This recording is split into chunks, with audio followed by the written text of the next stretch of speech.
পানি अब की करेंगे पानी उनको भी लेने देगा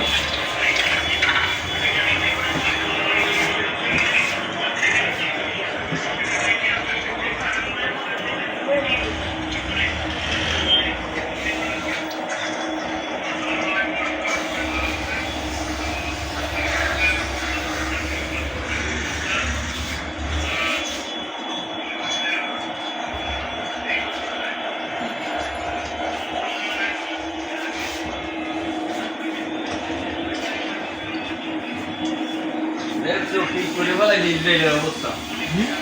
ইসরায়েলের অবস্থা কি করে রাখছি গাজার মধ্যে তামা তামা রাখছি দেখ আমেরিকা যদি সহযোগিতা না করে ইসরায়েলে তাহলে ইসরায়েল থেকে পারবে না এক সপ্তাহে না এরা সামরিক শক্তি ইসরায়েলের ইরান